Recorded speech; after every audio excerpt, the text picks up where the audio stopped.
Yeah. And I'm going to just share an idea of the program. There's very much a part of me that doesn't quite believe that that's worked, but there we are. Let's see if we've got the okay, we've got somebody in the waiting room. How do I do the play thing? I think if you just go down Slideshow, to the that's whole it. That's it. screen, I click got at it. the I bottom. got it. Okay, so I've had a few introductions just at the beginning. Um, Margaret has just joined us as well. Margaret, just to say that the session's been recorded. Hopefully that message has come through. If that's a problem, if you want to leave your video off or whatever, then that's fine. Um, so introductions from myself. We will start with the sort of story of the appeal, really, with some sort of an introduction to the sort of the main dates and the main events with Craig Owen, who's the heritage consultant at the Temple of Peace at WCIA, and has been there from the very beginning, really, in terms of the research and bringing the stories together in terms of the heritage of the Temple of Peace and the Welsh League of Nations Union. And then really exciting, we've got an American connection. We've got Dr. Eglwysi Barker, who some of us know already through her work with Heddwch Nain Mamgi America, for the Welsh Peace Petition Project, and the group in America. And she's been doing some research in terms of the links with America and with American churches and so on. So she's going to tell us a little bit about the research that she's been doing. We'll stop at that point for any questions about that aspect. And then we'll move on. We'll just have a look at the project that we've been working on. We've been working in partnership really with Catene, and it's thanks to Catene and in particular Gethin Rees, who's here today, and their efforts in terms of pulling the funding together for us to be able to do this project. So I'll tell you a little bit about that, what's been produced, and how we can share that information across different organisations or different communities and so on. One of the really important things that came through in terms of that funding was the way that came from sort of several sort of different churches really to support the project was that it linked really closely to a discussion about peace today. And again, we know from the Welsh Peace Petition project, that the Women's Peace Petition project, that that link is always really strong and it's always at the forefront of people's minds, really. People can sort of put themselves in the position of these people 100 years ago, and their aims and their dreams and their hopes really for peace. And as such, we wanted to make that link today. So I've asked Dr. Bethan Sian Jones to come from Academy Heddwch Cymru, from the Wales Peace Institute, to come and talk a little bit about some of the work they're doing in terms of promoting that conversation about peace, and the report that they're using that to do that through Wales as a Nation of Peace, Cymru fel Cenedl Heddwch. So we're making those connections really. Um, we will have time for questions, hopefully time for discussion, and we will be finished by 7 o'clock because at that point I will need my tea. So hopefully that's okay. I'm going to stop sharing, and I would stop sharing. So like that. There we are. And so we'll make a start. And I'm going to ask Craig to take over to introduce to some of the research that he's pulled together and to talk a little bit about the background to the appeal. Okay, diolch yn fawr, thank you very much. And evening, everybody. I'll just quickly attempt to share my screen. Um, uh, where are we? This worked perfectly easily just when we tested it just now. And uh, oh,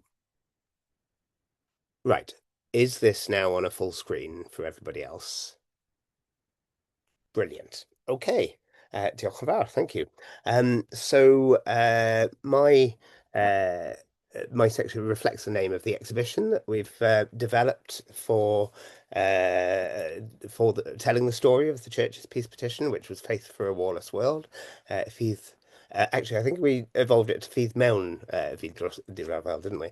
So Yeah, that was just me being annoying. So yes, we have, yes.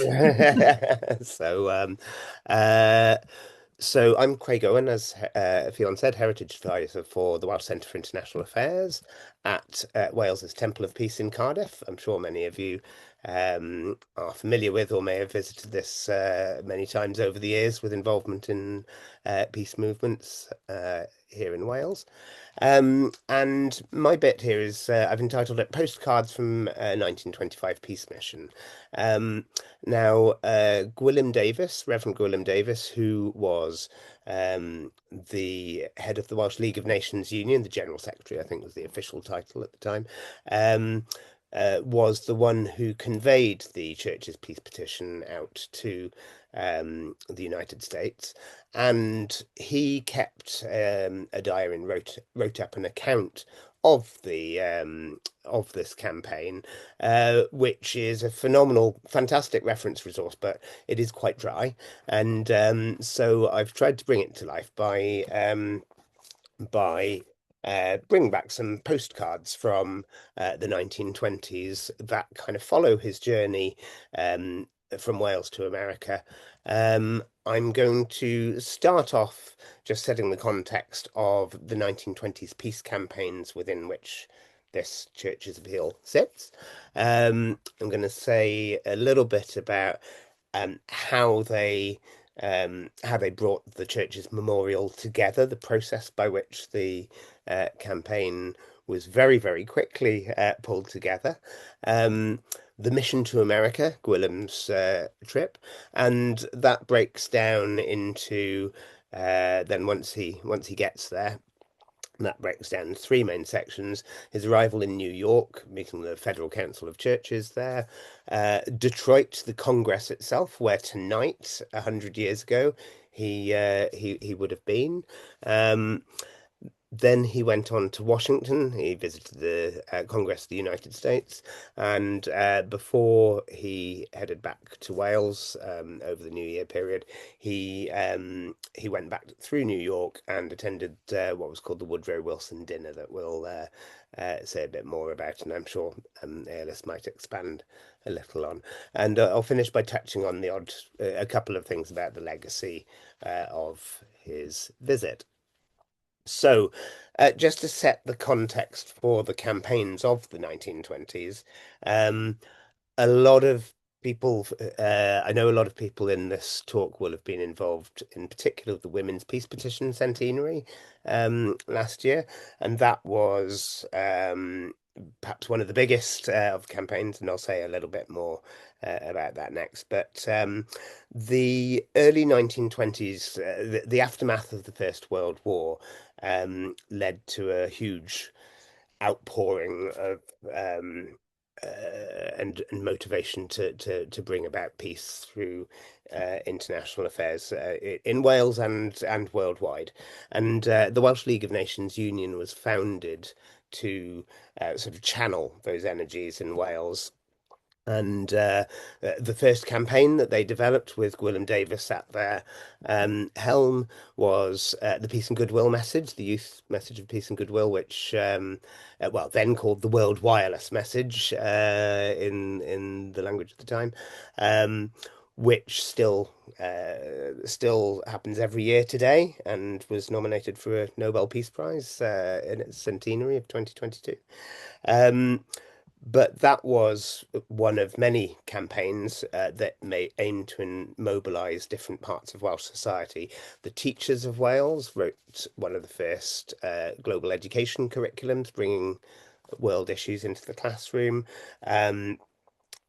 Daffodil Days were developed as a means of communities raising funds for peace work through the buying and selling of daffodil bulbs, which became symbolic throughout the interwar era of peace blooming on the hillsides of Wales, and that became the big symbol of the League, which would be wonderful to bring back into peace today. Um, and the Women's Peace Petition of 1924 attracted 390,296 women across Wales, so an absolutely phenomenal achievement. Um, and the church's petition the following year naturally um, followed on the coattails of that. I think it's also worth saying that that's not where the efforts ended. Other movements and other petitions followed this. So in 1928, the workers of Wales created a petition which went to the International Labour Organization in Geneva. The 1931 World Disarmament Conference, held in Geneva, had a similarly large follow-up from the women's campaign of the 20s that had its own memorial petition. There was a 1930 campaign to mark the 10th anniversary of the League called Reclaiming the Castles for Peace, where the castles of Wales were sort of occupied by peacemakers, which is a very recent history we've rediscovered. And in 1935, over 1 million people participated in across Wales alone in what was called the Peace Ballot, which was addressing the escalating arms race. So lots of campaigns in this era, and the church's campaign slots right into the middle of all of this activism. As I said, the women's peace movement had been particularly active. This is actually a photo from the North Wales Peacemakers Pilgrimage, which came the following year, but sort of illustrates how the previous year's peace petition to America had mobilized women in particular. Now, where did the idea for a church's peace appeal actually come from? So here we have Professor Charles Webster of Aberystwyth, who had been hugely moved by the women's campaign of the previous years, and he was one of the delegates attending the League of Nations Assembly in Geneva in September 1924. Um, sorry, 1925. I should correct that. And he came up with the idea of, well, could the churches follow in the women's footsteps? But he specifically met Dr. Sidney Gulick of the US Federal Council of Churches in Geneva, and together with Annie Hughes Griffiths, who had led the women's petition, who was also a delegate to the League of Nations, they floated the idea of, well, could this be the next big campaign? And here we have the sort of countdown to the Congress, which was going to be happening in Detroit that December. This just shows how fast the campaign came together, because the whole campaign had 3 months, essentially. From the initial idea, the declaration was drawn up by a meeting of the Welsh Education Advisory Committee, who are the teachers in particular who are involved with the network. The signatories were gathered through Gwilym Davies and others, corresponding with all of the bishops and leaders of religion across Wales to request their participation and contribution. And the memorial itself was crafted through the School of Arts and Crafts in Cardiff, we believe. And here we get a bit of a closer look at the cover of that absolutely beautiful memorial. And this is still in the Temple of Peace to this day. This has been part of the exhibition. And within it, there's this declaration from the churches of Wales to the churches of America that draws on Wales's peace traditions, and then the signatories, which run over 2 pages. Now, we've got a few photos of some of those individuals here. Bishop John Owen of St David's was a leading mobilizer, I suppose, of the community. But we've also found a few images of other signatories. We've got Charles Green, who was the Bishop of Monmouth. We've got the leaders of the Baptist Union and South Wales English Congregational Union here. But altogether, there were 22 signatories on the list, and they can be viewed on the online materials that we've got on the WCIA website. Um, Now, the message of the petition was quite radical for the time. There's this wonderful phrase following on from the women's petition of striving for a warless world. But interestingly, particularly in the context of America of the time, there's a statement around the equal rights of all races, which of course would have been very topical. And of course, the civil rights movement is still some years away. So they had quite a forward-looking vision, and with you, we would dedicate ourselves to the achievement of this warless world. So Gwilym sets off for the United States of America on on the 25th of November. This voyage takes over a week. Um, and fascinatingly, so he joins in Southampton. This is the very ship that he sailed on. Um, and in a particularly fortuitous bit of historic coincidence, he notes in his diary the choice of the SS George Washington was fortunate because it was in the presidential suite of this very ocean liner that Woodrow Wilson, the US president of the World War One era, had travelled to Europe to attend the Paris Peace Conference. On the second day of the journey, it was actually Thanksgiving Day, and Gwilym Davis was asked, as the only minister on board, to take the Thanksgiving service, which then led to a request that he preach in the first class saloon service that following Sunday. And he comments about not missing the chance of sowing the good seed of peace in mid ocean. So he was already campaigning um, on his way across. Now, this picture is actually one of the ones from the Woodrow Wilson archives at the SS George Washington a few years before. This is in 1919 when he set sail from New York Harbour, I believe this is.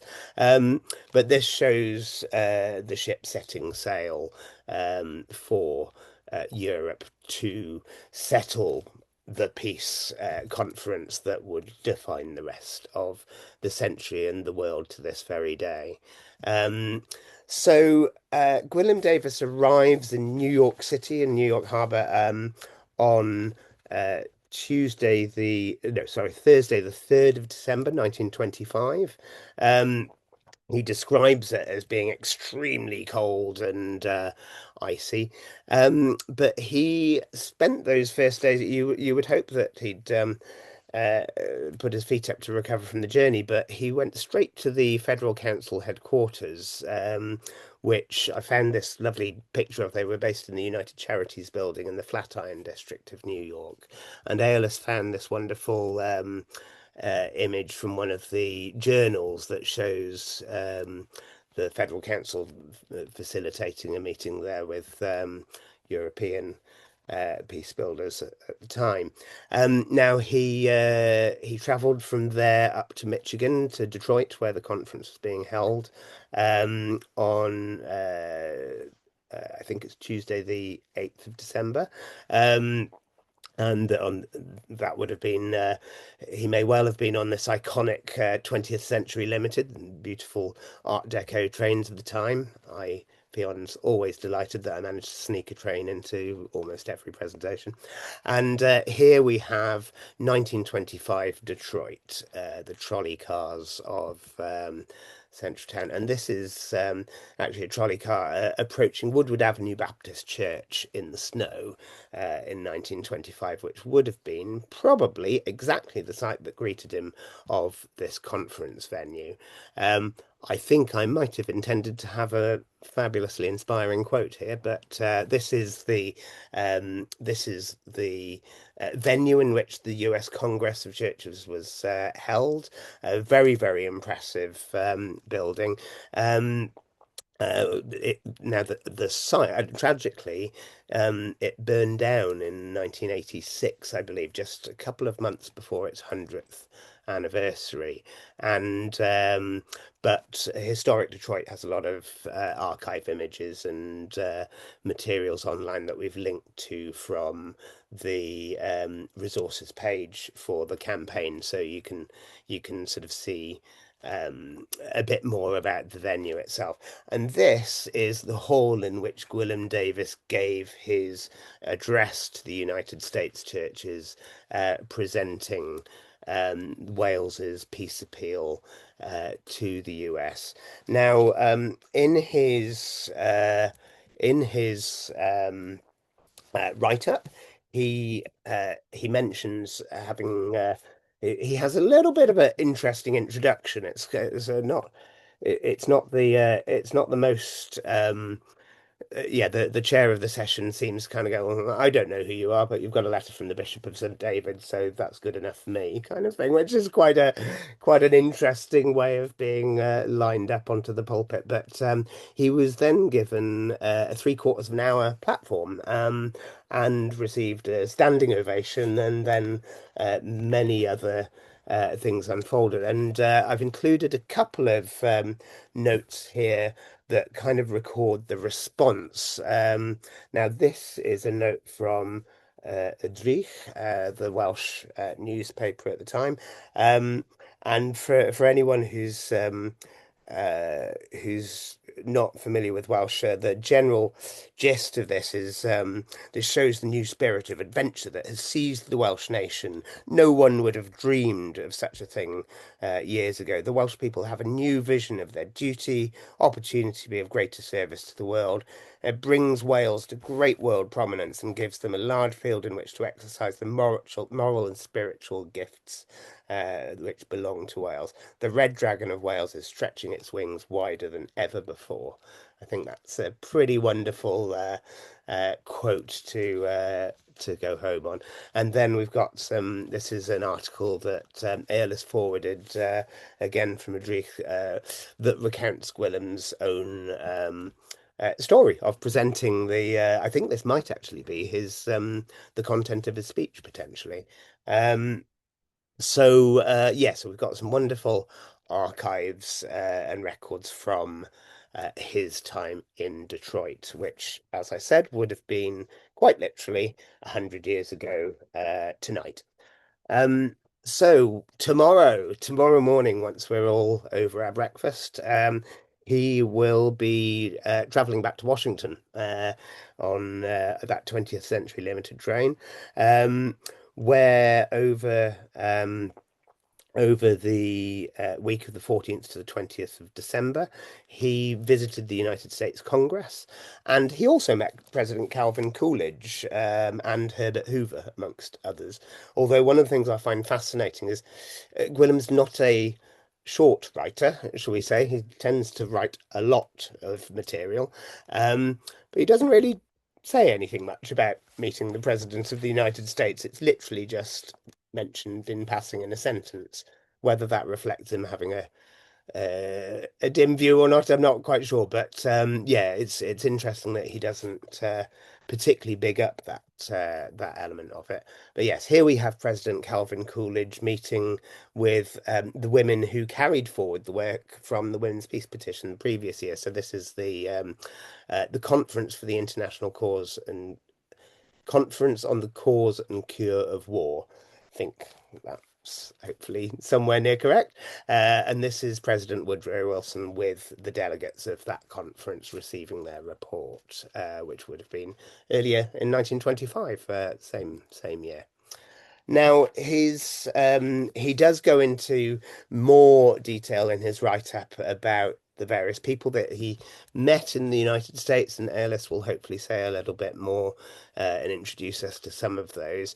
But he makes quite a lot of his final evenings in New York, attending the Woodrow Wilson dinner, which was held on the 28th of December on the former president's birthday. This is not the Woodrow Wilson dinner. This is the said President, looking like he's throwing a ball at somebody in much livelier times, I suspect. But the Woodrow Wilson dinner was a big deal, and it's mentioned in Annie's diary of her trip with the Women's Peace Petition as well. So there was obviously a lot of focus on um, the man who had, in the eyes of many of the time, had brought about the League of Nations into existence. But there's a lot of commentary in Gwilym's account of the tragedy of how partisanship had led America to divide over the issue of the League of Nations. And there's a lot of comments on how Wales is blessed not to be stuck with that partisanship, but actually has the power to try and break through that. He then sets off home. Interestingly, I haven't yet found any specific evidence of what he actually did for Christmas itself. So if anybody has any uh, inkling or inclination to explore that, that would be wonderful. But yeah, he sets off on the voyage home on Tuesday, the 29th, I think it's the 29th of December, 1925. He sets off on the SS Orduna, which is a Royal Mail Line steamer from New York to Southampton. And interestingly, is although the Orduna is not famous for anything at all, as far as I can tell from exploring the archives. Um, it's one of many thousands of very ordinary ships that plied the transatlantic waters. But they did hold an onboard Eisteddfod on the Friday of the voyage to mark New Year's Day, which suggests that there must have been quite a lot of Welsh passengers on board. So I'd love to find out more about that. So they arrive home in Southampton on the 7th of January 1926. And I'm just going to finish off by saying a couple of words about the legacy of that. As I touched on before, many campaigns that continued to evolve over the 1920s. I think quite often there's a danger of looking at the interwar era and saying, well, it's a shame all of those campaigns failed because World War II broke out. Um, but I think one of the things which we've really come to appreciate as we've unearthed these hidden histories is how instrumental those campaigns were in bringing about the ideas that fed into the founding of the League of Nations, not just as concepts, but actually many of the individuals who were involved, people who are mentioned in the diaries, particularly Annie's diary from the women's campaign. Um, are individuals who actually went on to be active in working in State Department and so on as America moved from its isolationist position pre-World War II to a position of actually leading the United Nations and hosting the offices in New York in the aftermath of the Second World War and of course hosting the conference that founded it in San Francisco. Yeah, all of those ideas, all of those papers didn't come out of nowhere. Many of them actually came from these very campaigns. And I mention the future generations element because, of course, then they were thinking about future generations. Still today, future generations is a big driver for a lot of our work around global citizenship. And Beth and Sir are going to say a bit more about how exploring these heritage stories can stimulate conversations for peace in the present day. So diolch yn fawr iawn, Jan, thank you very much. I shall pass the talking stick over to Aeolus to explore a few more of the characters that Gwilym met on his otherwise very, very busy visit. So I think I can stop sharing Oh yeah, in their contact and thanks. Great. hopefully, uh, hopefully Aeolus can take over now. Diolch yn fawr. So, so it's my turn to see if the share button works, right? Mhm. There we go. There we go. Ah, wonderful. Okay, well, I'm Iris Barker and croeso o Virginia, lle mae'r eira wedi mynd. Diolch byth. So after researching the women's 1924 appeal and the impact on America, it was natural to get involved in this project when Craig asked me about it. It's It's been wonderful to get back at this research, much of which links in so closely with the women's appeal. There are so many points of contact. I recognize names. I had researched organizations that pop up there, and many of the women are very, very active still in all those organizations. I did want to make 2 points, though. It's not a Welsh American venture, just as the women's appeal wasn't just to Welsh American women. It's an appeal to America and to the American churches through the federal, I'm going to call it the FCCCA, the Federal Churches of Christ in America. So, in fact, Annie Hughes Griffiths had more contact with Welsh churches than William probably did. Here, she traveled, she was first in New York, then they traveled to San Francisco, Los Angeles, and Utica, and then back to New York. And all the churches there were activated too. And the second point is that the Women's Memorial had a huge impact through its emotional appeal. That's what makes it so very, very different. It's not just the volume of signatures, but there's signatures from war widows, people who lost their children during the war. In 1950, William Davis wrote an article in the Trythodydd, I think, that it was a mudiad romantis. It was a romantic or charismatic or sentimental movement. And that's why it was a success, because I still maintain it was a success, even if Annie and some of the others didn't think it was afterwards. So William Davis was using that powerful propaganda the women's venture had set up to keep up the momentum when Charles Webster mentioned how about doing something to the churches. So what was the FCCCA? Why go there? Well, it was established to help alleviate the evils of industrialization and urbanization. So they're against church labor, abolition of poverty, decent wages for everybody, for social justice, in other words. That's really what it was about.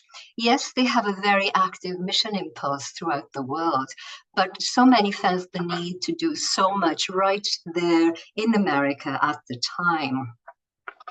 And if you look at who are member denominations, there are at least 3 Black ones, possibly more. And we do have William Davis mentioning how he was impressed at how many of the colored brethren were there. So these guys were radical.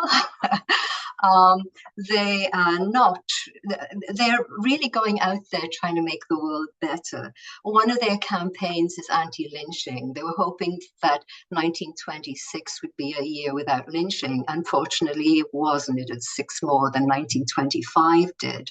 But that explains why you have here the Northern Baptist Convention and the National Baptist Convention. No Southern Baptists are going to be part of anything like this. So they're controversial and accused increasingly of socialism and of being anti-American. As it evolved and later becomes part of the National Council of Churches, it does some very unpopular things for many people, like coming out against the Vietnam War. So there's an appeal here. You can see it's for social justice and improving conditions for everybody. Craig has already set the scene for a lot of this. In fact, he's used my picture. But that's fine. Dr. Stanley Gulick was the secretary of the Federal Council's Commission on International Justice and Goodwill. And he visited their HQ, as we just heard, in New York before going to Detroit. Gulick was a very influential person, very charismatic, very interested in the peace cause. He was just back from a conference in Stockholm, and on the way home, he thought he might as well go through Geneva and spent 2 weeks there as an observer at the League of Nations.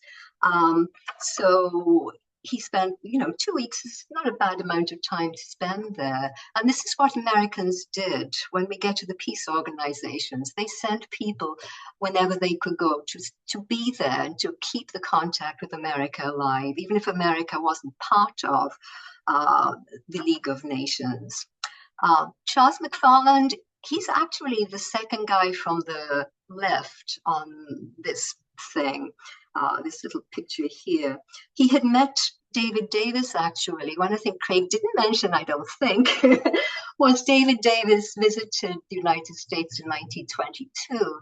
And to sound out how people felt about the League of Nations. And from that visit, he felt that McFarland was a friend, although he spelled his name wrong. He called him McFarlane with an E at the end. He was, again, a very prolific writer. And one of the things I found that he wrote was a history of the different denominations that were or had been part of the Federal Council. He wrote it in 1916. He did a tiny, tiny little chapter in Welsh Methodism / Protestant Presbyterianism. So he was what has been called by somebody a diplomat churchman. He was really active in trying to break down links and coming up with international quotations. Now, the last one, Miss Caroline Chase. It's a good thing she's Miss, because you can find her full name there. And if she's married, she'd be Mrs. somebody or other, you know. She's a direct link with the Biltmore Luncheon, where the Welsh women presented their appeal, their memorial. She was not only there, but she actually gave a tiny 3-minute speech, as all the organizations there did, accepting the petition on behalf of whatever, in her case, the Federal Council's Commission on International Justice and Goodwill. And one common theme we see through this is international education. Again, Craig stressed that too, and it's very, very important.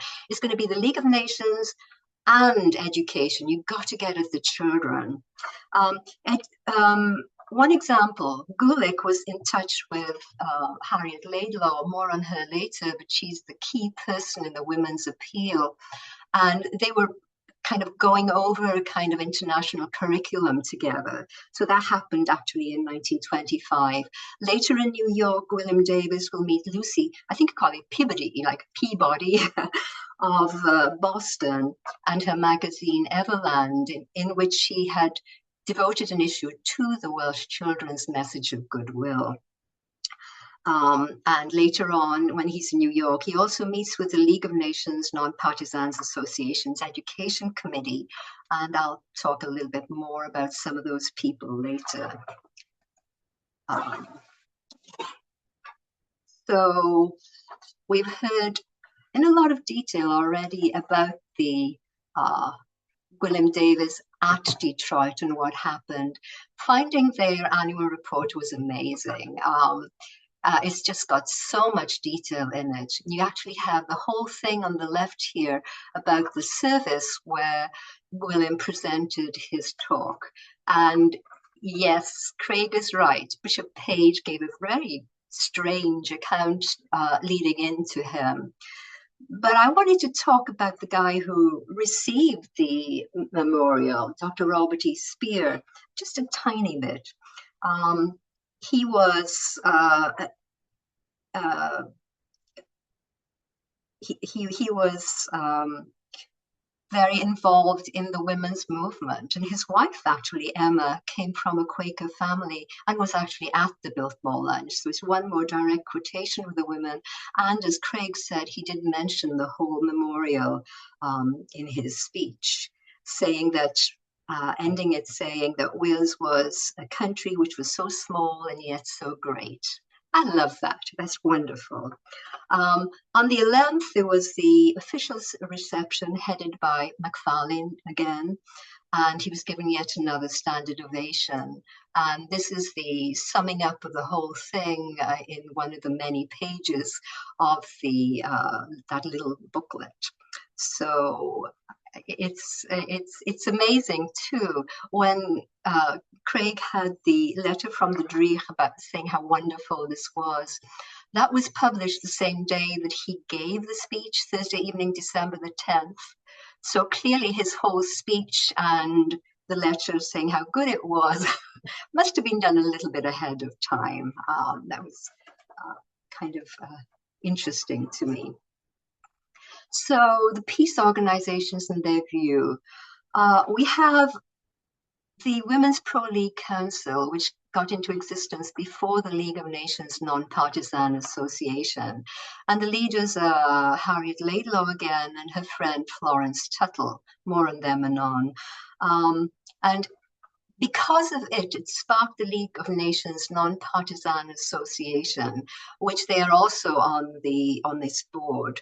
Why non-partisan? Well, to be quite honest, Woodrow Wilson may be everybody's hero, but it's his refusal to compromise that really killed the dream of American involvement in the League of Nations. He would not compromise, and it became a party issue. And, you know, they have what they want to say, and that's it. So what were the views of the Federal Council? Well, a lot of different views they could not accept. On discussions over the outlawry of war, as one person said, we all want to outlaw war. It's so easy, you pass a law, that's it, no more wars, right? You know, and it's not going to be that way. Chaplains, controversial, whether you have chaplains or not, and whether they're in uniform or not. But there was some consensus in 1925. The Federal Council came out for the World Court, which was to oversee the League of Nations. But when it came to actually the involvement of the League of Nations, it was only if it was limited. They did not want America to get sucked into either economic sanctions or military actions against anybody else. It wasn't believed to be in American interest to do that. And then we get dragged into these things, and then that would be it. So that's the kind of lukewarm acceptance of the League of Nations. The DC visit, I'm going to do this very briefly because so did Gwilym. The only interesting character, really, we have the president, we have Herbert Hoover, who was had an engineer, a Quaker. He had amazing skills at organization, and so he organized Belgian relief and food relief within the United States during the war. Future president, of course. James J. Davis. Oh, he hated the fact there was the E in his name was dropped when he immigrated to this country at the age of 7. And he always signed his name with an E, although it was not legal anymore. He was the Secretary of Labor, and he was also hated by organized labor in America. So he just, Gwilym Davis basically says, I met these guys fine. And then he spent a little time in the Senate. And the high point was when George W. Pepper, who'd been against the League and the World Court, said he was still against the League, but he was coming out for the World Court. Unlike William Borah, who remains steadfast against anything to do with the League of Nations. And again, that has a lot to do with Woodrow Wilson. And he had refused to take a Republican along for the negotiations that led to the Peace of Paris. If he did that, a lot of people think maybe it wouldn't have been such a horrendous sticking point in party politics in the US through the 1920s. Okay. So after this, Gwilym Davis goes to New York, and I wasn't particularly going to talk about the dinner, the Woodrow Wilson dinner, but Craig brought it up, which he needed to, which is great. And it was an amazing thing. I think when he got to New York, he met a whole group of old friends or like-minded people. The Woodrow Wilson dinner was, I'm going to start the wrong way around here, was really important for many reasons. Like-minded people, from the president of Poland, Paderewski, the amazing pianist, all the way to this man, the top right person, one of the two Fosdick brothers I have here. This is Raymond. He was a founder of the League of Nations Non-Partisan Association, along with the women. He had also met David Davis in 1922. David Davis thought he was an amazing young lawyer, and he was to be active in the League of Nations. Yeah, he was an undersecretary there until it was clear that America would not join the League of Nations. So he really was pushing for that. He'd been an aide to Pershing, an undersecretary. His wife, of course, was also a member of the Women's Pro-League Council Advisory Committee. So you see those links, they all come back together to these people. His view was that outlawry did not work. We need a definite machinery to promote peace. The world must be prepared for peace, as hitherto it was prepared for war. So since I've started with one Fosdick brother, I might as well go down to Dr. Harry Emerson Fosdick, the bottom right there. He was a New York preacher, and he's going to have many links with anything that's got anything to do with peace. He also was the man who buried this lady in the middle bottom there, Ruth Morgan. He was her pastor in New York for many a year, and they had the same points of view. He had very, very radical beliefs, not just about peace, but he also was a huge influence, it seems, on Martin Luther King as we go forward through the ages. So now I'm going to go back and start with top left there, my hero, I think, Harriet Laidlaw. She was what Mary Ellis called the fairy godmother that just waved her wand and the women's appeal just worked. Why did they see the president? Because Harriet arranged it. Why was the Biltmore a big thing? Because she, and underneath here we have Frances Tuttle, her friend, had questioned the thing about having the petition presented to just a bunch of important women rather than numbers. Florence Tuttle had written to Harriet, why can't we have both? And that ends up with the dinner. So Harriet Laidlaw, Frances Tuttle, and Ruth Morgan were the people in charge of the women's entertainment and plans while they were in New York, and even projecting ahead to Washington as well. Up here we have Carrie Chapman Catt, the winner of suffrage for women by okaying the World War I, which didn't always make pacifists happy with her, but still, as we just heard from Craig, in 1924, she used the momentum from the women's visit to set up the, now I've got to say it, right? The National Committee for the Cause and Cure of War. At one time, it had a prevention and cure of war in there, so it got a bit easier to say. She had helped establish the League of Women Voters, and that's another connection between her and Ruth Morgan. Ruth Morgan headed the League of Women Voters International branch and worked very, very closely with her, and probably more actively day to day with the National Council for the Cause and Cure of War. Okay, so these people have a stress on education. Raymond and all these people have a stress on education. It's not enough to just have a League of Nations, an international organization. We need that, but we have to get at the minds and spirits of the children. And I find it really interesting that we're doing this almost on Human Rights Day. We think of the directives, the things that came out of that led to Human Rights Day, as all these people, William Davis, Selena Priest's husband, Walter Koshnick, and so many of the people we just skimmed over very quickly now, were involved in the foundation of UNESCO.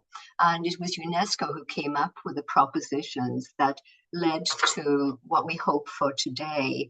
But that still seems so far out of reach, unfortunately.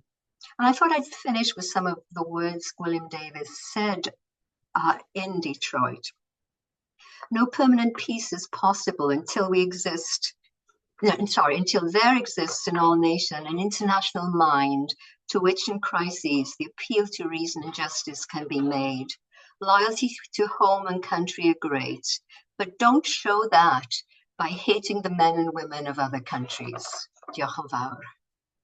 Okay. So that's it. Oh, fantastic. Diolch, Eglwys. Oedd hwnna'n ffantastig. Mor diddorol.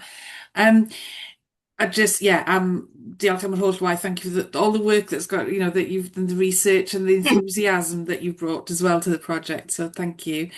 I'm going to see if anybody has any questions for Craig or for Eglwys that they'd like to ask.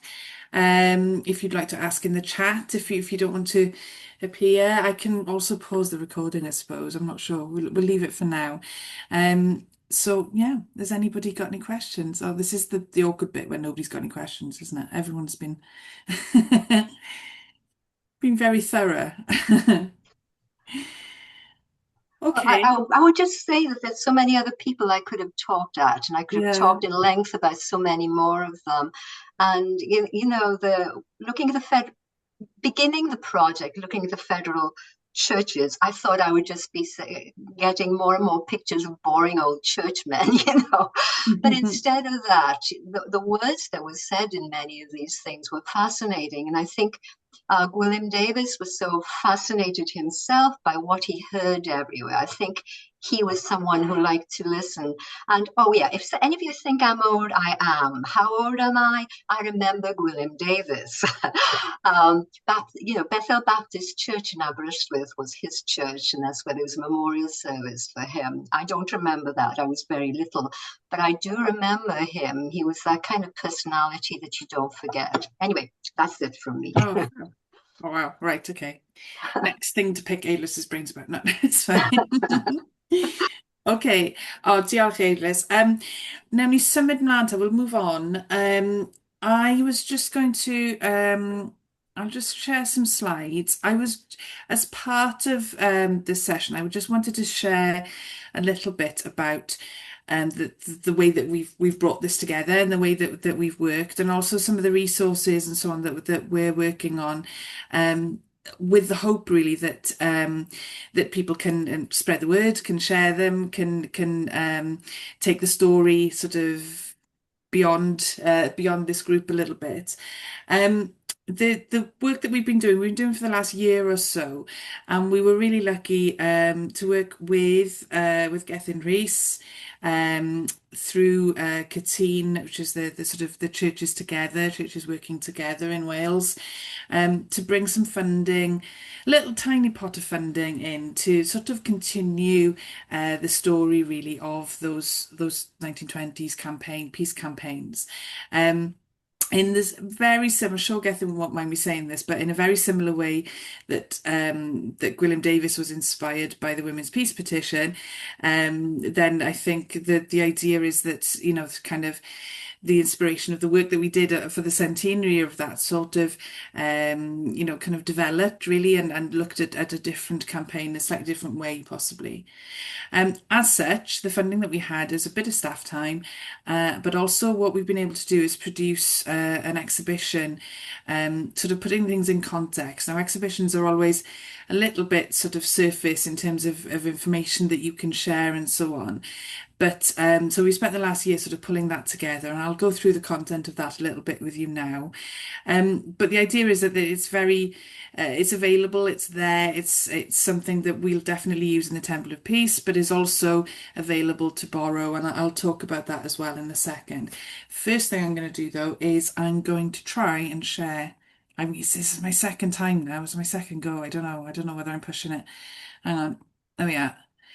From current slide, there we are. Okay, there we are.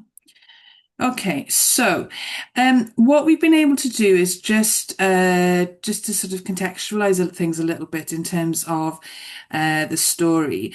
I've shared this one. This is a sort of introductory panel. So these are the sort of title headlines from the different panels. And I've shared this one because it's got the QR code there.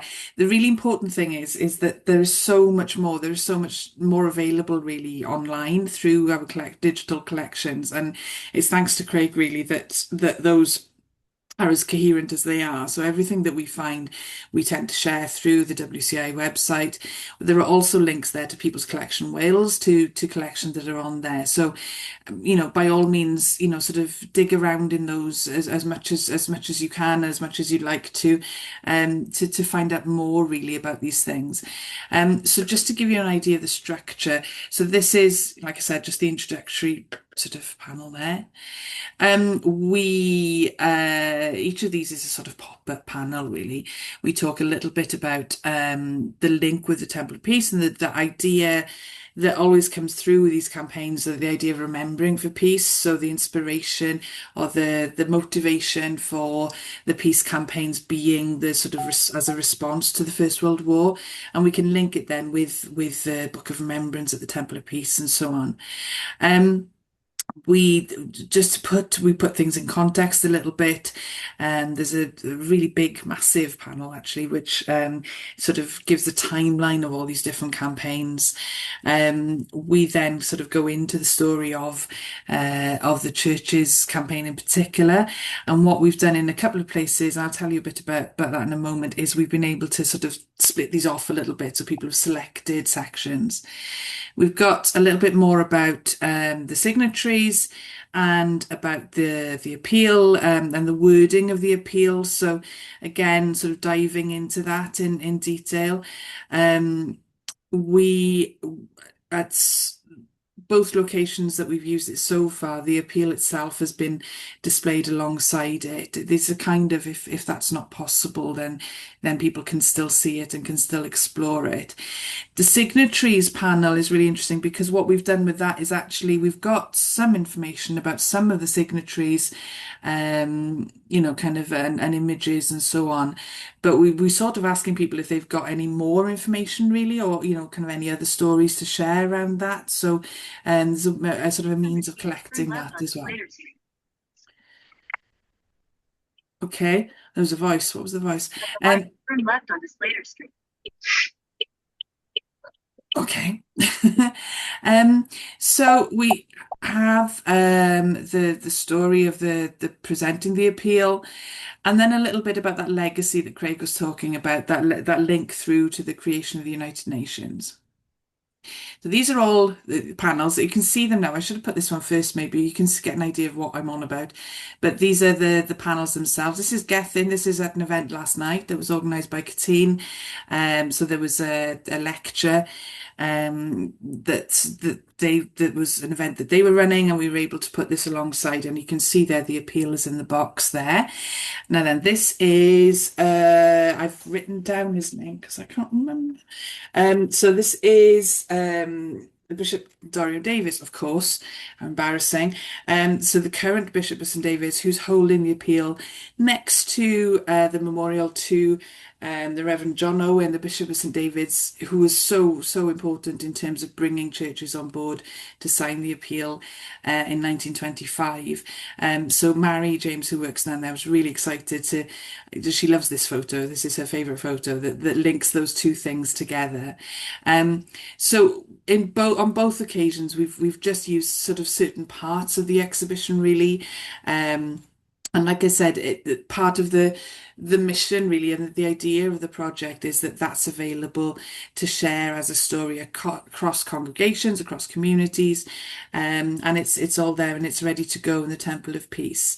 The appeal itself is part of the Temple collection, and as somebody from a museum's background, I've been getting quite strict about loan agreements and so on in terms of borrowing materials from the temple, which it doesn't always make me popular, but it's available, but we'd usually need to be accompanying it or for an event or something. If you wanted to borrow it, that would be okay, but obviously we'd need to look at security and so on. So it is available, but there are alternatives as well.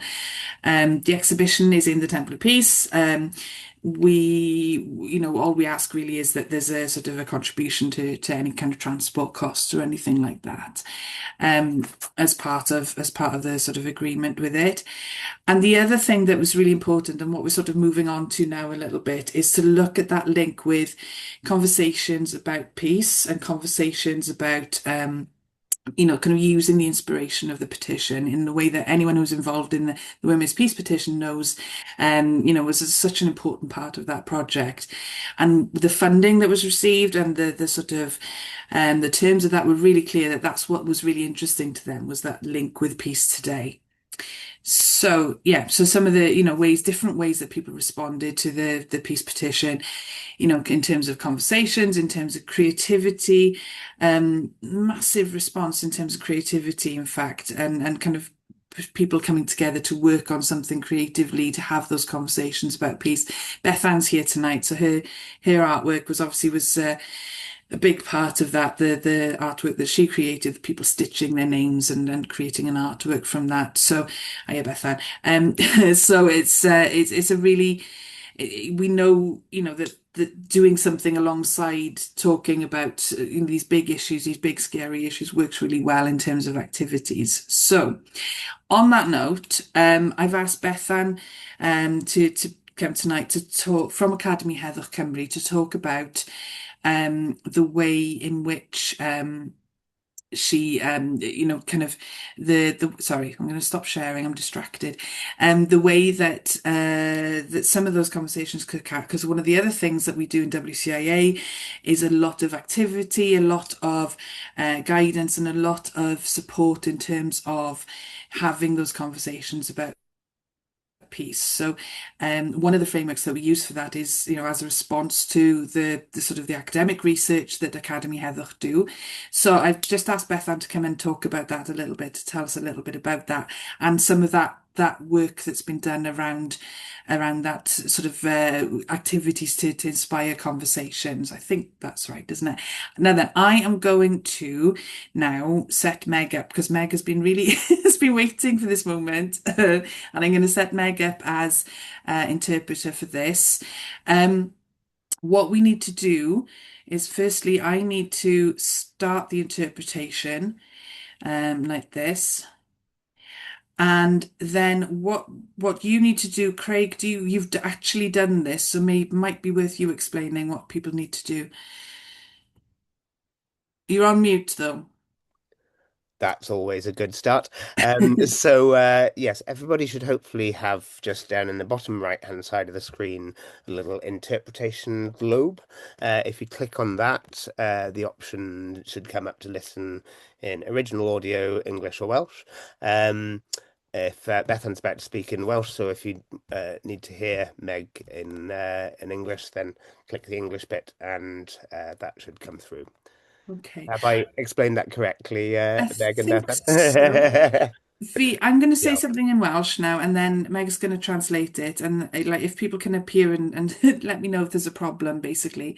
Felly, fi'n mynd I roi llawr nawr I Beth Ann, I Dr Beth Ann Sian Jones, sydd yn mynd I drafod yr adroddiad cenedl dros heddwch. Cymru fel cenedl heddwch. Sori, fi di anghofio sy'n I siarad Cymraeg. Meg, ydy popeth yn iawn? Okay. I can't hear anything. I can see Is it not Meg working? talking, but I'm not hearing any.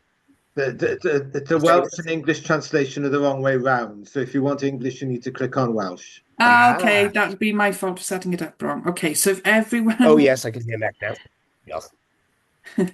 Brilliant. Okay, na I siarad eto yn Gymraeg, a os gall Meg cyfieithu eto. Just ydy hwnna wedi gweithio nawr? Yeah, great. Okay, fantastic. Thank you for your patience. Okay, I'll hand over to Beth Ann now. Diolch iawn. Os mod I ti rannu'r sgrin, y slideshow, di hwnna'n iawn, diolch.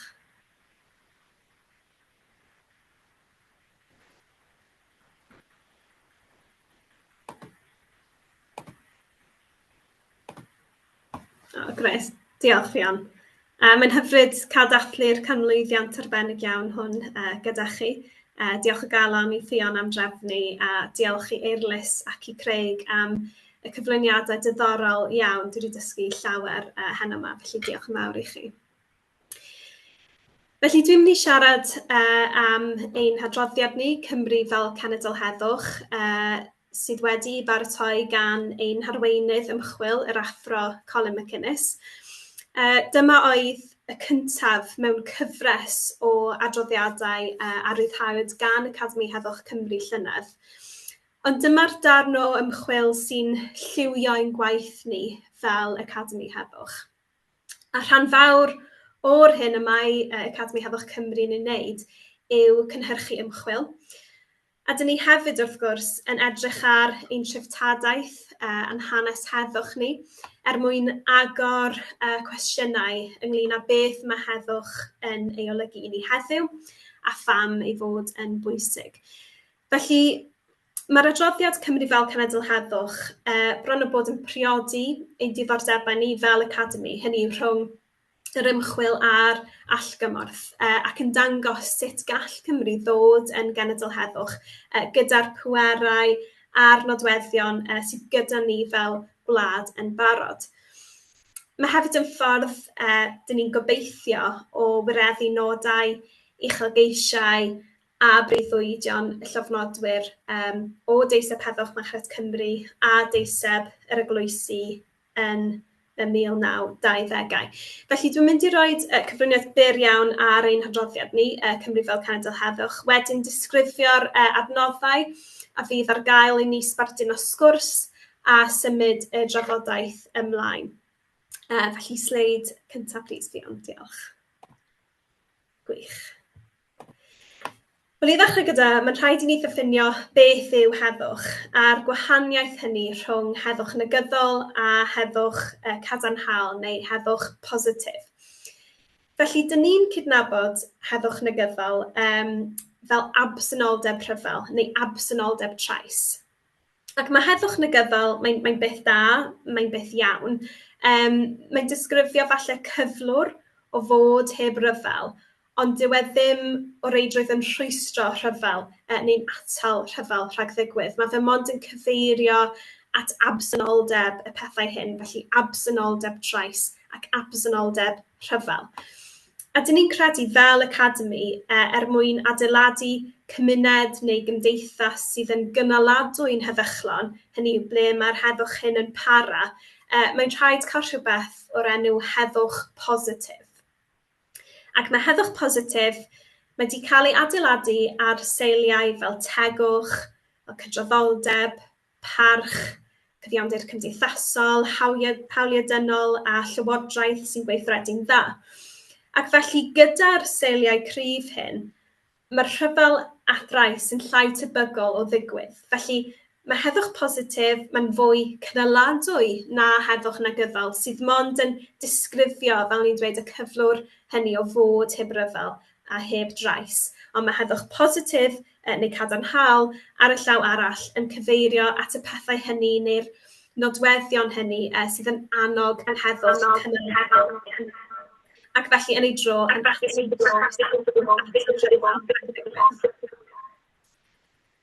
Ac ar y nodyn hwnnw, sleid nesaf plîs Fion, diolch. Oedd yn ddiddorol oherwydd o'n i yn datblygu'r diffiniad hyn o heddwch positif a heddwch negyddol ar gyfer yr adroddiad yn syliedig ar diffiniadau neu theoriau oedd yn barod yn bodoli. Ond wedyn ni gyda'r Academi yn cydlynu prosiect cymlwyddiant deiseb heddwch Merched Cymru. Oedden ni'n sylwi mai beth oedd 1923 yn galw amdano oedd mewn gwirionedd rhywbeth oedd yn cyfateb i'n dealltwriaeth ni o heddwch positif, achos dyn ni'n gwybod bod y menywod yn galw am fyd di-ryfel ar ôl erchyller ar rhwbyd cyntaf. Ond wrth ddarllen yr apel ei hun, dyn ni'n gweld oedden nhw hefyd yn galw am bethau fel diwedd caethwasiaeth, diwedd masnach menywod a phlant, diwedd y fasnach cyffuriau ac arfau fyd. Felly mae hyn hefyd yn wir ar gyfer deiseb yr Eglwysi. Pan dyn ni'n edrych ar geiriad ddeiseb. Hynny yw, y dylai polisïau rhyngwladol sicrhau hawliau cyfartal i bawb. Felly roedd llofnodwyr y ddeisebau hyn yn galw am heddwch positif oddi fewn eu cyd-destun a'i cyfnod nhw. Felly oedd y wybodaeth hon wedi bod yn syllu arno ni mewn gwirionedd yr holl amser hyn, y syniad hwn fod heddwch yn llawer fwy nag absenoldeb rhyfel neu absenoldeb trais, ac roedd menywod 1923-24 ac arweinwyr crefyddol 1925 yn gwybod hynny. Sleid nesaf, plis, Fion, diolch. Felly, beth yw cenedl heddwch? Wel, mae bod yn genedl heddwch yn amrywio go iawn o un genedl i'r llall. Mae'r adroddiad yn dadlau, does dim glasprint, does dim blueprint ar gyfer bod yn genedl heddwch. Mae Costa Rica yn cael ei hystyried yn genedl heddwch oherwydd bod y wlad wedi cael gwared ar ei byddin yn 1948. Wedyn ni ar y llaw arall, ystyrir Norwy yn genedl heddwch oherwydd y wobr heddwch Nobel. Felly mae gan wledydd rhesymau gwahanol iawn dros ddod yn genedl heddwch neu'n genhedloedd heddychlon yn y lle cyntaf. Ond yn nodweddion hynny sy'n gwneud gwledydd yn genhedloedd heddychlon yw rhain. Felly yn gyntaf dangos esiampl, mae cenhedloedd heddwch yn dangos esiampl. Hunaniaeth, perthynas y cenedl heddwch gyda gwledydd eraill, y broses, hynny yw, mae angen i'r genedl heddwch fod wedi mynd drwy broses i sefydlu hynna'n fel cenedl heddwch, ac yna egwyddorion. Mae egwyddorion cryf ar genedl heddwch. Sleid nesaf, plis, Fion, diolch. Felly pam? Pam dylai Cymru ddod yn genedl heddwch? Wel, mae'r adroddiad yn dadlau gall ddod yn genedl heddwch wella proffil rhyngwladol Cymru'n sylweddol, fel sydd wedi cael ei wneud ar gyfer cenhedloedd heddwch eraill fel Norwy a Sweden, a rhoi hunaniaeth unigryw i Gymru ar y llwyfan rhyngwladol. Bydd hefyd yn cael effaith gadarnhaol o sut dyn ni yn llywodraethu'n hunan fel cenedl ddatganoledig gyda chymunedau a diddordebau amrywiol. Yn rhyngwladol, mae Llywodraeth Cymru yn barod wedi ymrwymo'n benodol i sefydlu Cymru fel cenedl sy'n gyfrifol ar raddfa fyd-eang. A does dim gweithred fwy cyfrifol yn fyd-eang na hyrwyddo heddwch. Sleid nesaf, plis, Fion. Diolch.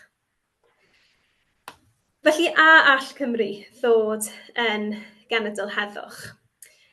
Wel, mae'r adroddiad yn nodi bod yna sylfaen gref yn bodoli i Gymru ddod yn genedl heddwch trwy'n hanes ni a'n diwylliant ni hefyd. Does dim ond rhaid edrych ar ein treftadaeth ni o sut mae Cymru wedi hybu a gweithio dros heddwch byd-eang yn y gorffennol.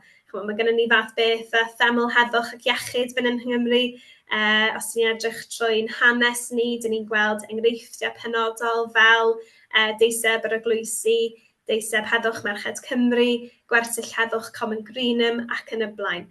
Mae yna lwyth o enghreifftiau, ond y pwynt yw bod yna dreftadaeth gref o weithio dros heddwch a hybu heddwch yn rhyngwladol. Yn amlwg, dyn ni yn gwybod fel ffaith nad oes pwerau gan Gymru dros pethau fel polisi tramor, dros amddiffyn enghraifft, ond mae pwerau datganoledig gyda ni dros addysg, dros ddiwylliant a thros deddfwriaeth hefyd. A mae addysg a diwylliant, maen nhw'n bethau pwerus iawn. Wedyn ni deddfwriaeth, felly esiampl da o hyn yw deddf llesiant cenedlaethau'r dyfodol. Cymru di'r unig wlad yn y byd i ddabwysiadu nodau datblygu cynnaladwyr cenhedloedd unedig er enghraifft. Sleid nesaf, plis, Fion. Diolch. Felly sut gall Cymru ddod yn genedl heddwch? Wel, mae'r adroddiad yn nodi'n glir fod hyn yn broses sy'n cynnwys pawb yn y wlad. Mae'n cynnwys llywodraethau lleol, y gymdeithas sifil, sefydliadau a grwpiau gwahanol. Dyw e ddim yn set o bolisïau i Lywodraeth Cymru ymwneud â nhw, neu targedau i'w gyrraedd chwaith. Mae angen i ni gael sgwrs genedlaethol cyn sefydlu Cymru fel cenedl heddwch. Ac yn ddilyn yr esiampl sydd wedi gosod gan nod llesiant Llywodraeth Cymru, mae'r adroddiad yn dadlau gall 6 nod heddwch i Gymru ddarparu fframwaith ar gyfer manifesto heddwch cenedlaethol. A'r 6 nod yw, sleid nesaf please, Ffion, diolch. Perthynas da a chymdogion, llywodraethau da gan gynnwys lefelau isel o lygredd, gwybodaeth sy'n llifo'n rhydd a lefelau uchel o lythrenedd yn y cyfryngau. Cyfiawnder cymdeithasol gan gynnwys dosbarthu adnoddau mewn modd teg a pharch tuag at hawliau dynol. Amgylchedd busnes cadarn a moesegol gyda lefelau uchel o gyfalaf dynol. Wedyn ni hyrwyddo'r gwerthoedd diwylliannol hynny sy'n parchu gwahaniaeth ac yn hyrwyddo goddefgarwch. Ac wrth gwrs, diogelu'r amgylchedd naturiol. Felly dylai'r nodau hyn cael eu datblygu fel rhan o sgwrs genedlaethol a fydd yn gallu arwain at manifesto heddwch cenedlaethol. Ac wrth datblygu hyn, gall Cymru arwain y byd mewn hyn o beth. Sleid nesaf, please, Fion, diolch. Ac wrth siarad am sgwrs genedlaethol a'r heddwch, ar y cyd a'r adroddiad, mi greuwyd fframwaith cyfathrebu sydd wedi i gynllunio i gynorthwyo Academi Heddwch Cymru a phartneriad ehangach i gefnogi sgwrs genedlaethol mewn perthynas a heddwch a sicrhau safle Cymru fel cenedl heddwch. Felly, bwriad y fframwaith cyfathrebu hwn yw mynd ar rhyw fath o daith, os liciwch chi, yn dechrau gyda'r diffiniad hynny o heddwch negyddol fel man cychwyn, ac wedyn ni'n datblygu dealltwriaeth o heddwch cadarnhaol. Mae'r fframwaith, wrth gwrs, yn cydnabod bydd gan bobl yng Nghymru lawer o fannau cychwyn gwahanol o ran eu canfyddiad o heddwch. Felly, bydd gan y fframwaith bwyntiau mynediad gwahanol.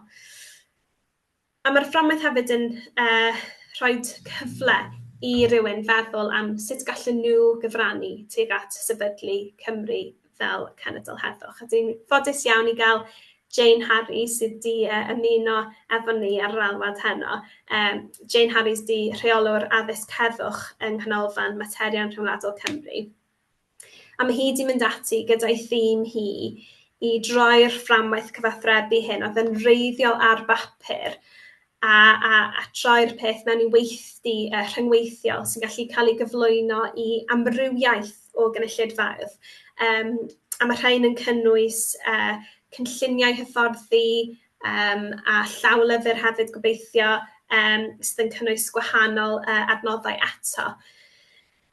Felly, gyda phrosiect deiseb heddwch Merched Cymru wedi dod i ben nawr, ac ar ôl dathlu canmlwyddiant deiseb yr Eglwysi, dyn ni yn gobeithio gwireddu breuddwydion y llofnodwyr i weithio tuag at wneud Cymru'n genedl heddwch.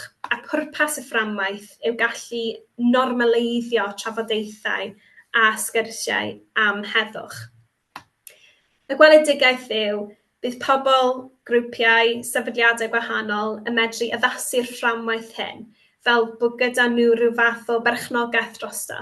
Fel dwi wedi dweud yn blaenorol, mae'n mynd i gymryd llawer mwy na just Academi Heddwch Cymru i gyflawni'r sgwrs genedlaethol hyn a'r heddwch, a bydd barn pawb yn lliwio sut fydde Cymru yn edrych ac yn ymddwyn fel cenedl heddwch.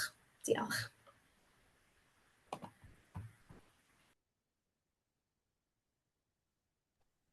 Oh, fab. Diolch i ti, Bethan. That's really diddorol. Thank you so much. I'm going to stop interpreting. Diolch, Meg, hefyd am gyfieithu. Diolch, Meg. End. No way. I've put an end to Meg. Put an end to Meg. Okay, so diolch Bethan. That was really interesting. I think we just wanted to make that connection really, and as I said, so many people have mentioned, the importance of that in terms of the exhibition. Um, just to say, kind of, I'll share sort of contact details and things at the end if anybody wants to find out more. What I'm going to do now is actually I'm going to stop the recording, um, in case anyone's feeling shy, and then